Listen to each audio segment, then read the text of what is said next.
Hello and welcome to SightSet, the first of our Shootility shooting applications.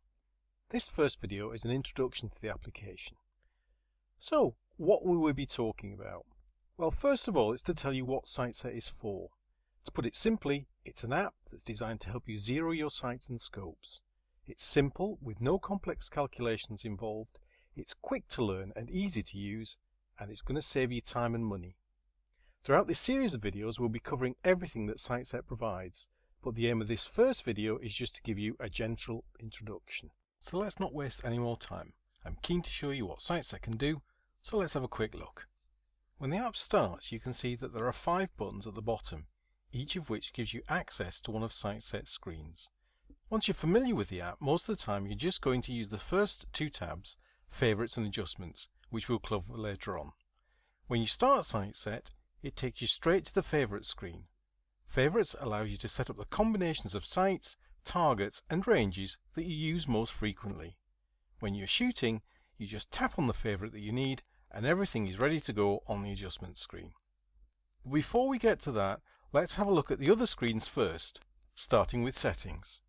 Settings is where you control how SightSet behaves. For example, if you prefer the metric system, you can set it here, so the app will default to metric distances and settings. Or, as you get familiar with SightSet, you can turn off warning messages if they start to annoy you. But don't worry about the detail for the moment, there's a whole video on how to use this screen. So, moving along, the next screen we're going to look at is the target screen. SightSet ships with more than 30 of the commonest rifle target definitions, built from published specifications from the ISSF, NRA, USA Shooting, and covering small bore, high power and air rifle targets. But it's not just limited to those. SightSet gives you the tools to create your own target definitions. So if you're a pistol marksman, a musket shooter, but your club uses its own targets, you can create any target that you need here and save it so you can use it time and time again. Okay, let's move on to the next screen, Sights. To make your life a little bit easier at the start, we've included a few definitions for some of the commonest types of sights. You can use these if you want, or create your own definitions for the scopes or sights that you use. You can also delete any of the definitions that you don't want or need, but for now I'd recommend that you keep them until you're comfortable with how SightSet works. And that brings us on to the final screen, the adjustment screen. This is where you mark your shots and SightSet calculates the adjustments you need to zero your sights. But the first time that you visit this screen, you're going to get a warning. And this is because before SightSet can do its stuff, you need to give it some information. It needs to know what sights you're using so it knows what the click adjustments are. It needs to know what target you're using so it knows how big it is. It needs to know the distance between you and the target.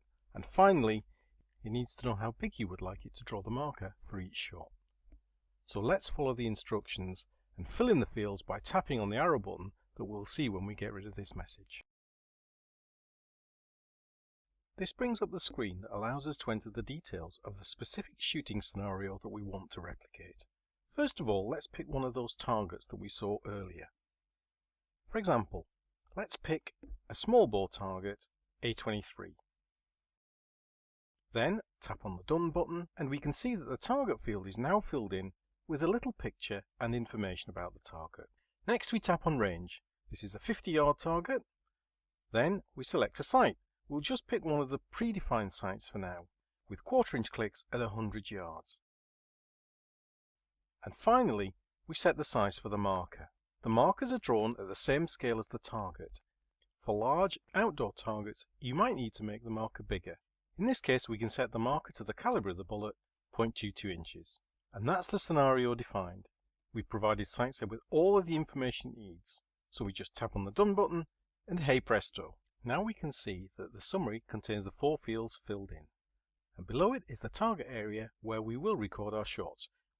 For now, we're going to use the remaining time in this video just to cover the basic mechanics of moving around the target. We can drag the target to pan it, use pinch to zoom in or zoom out,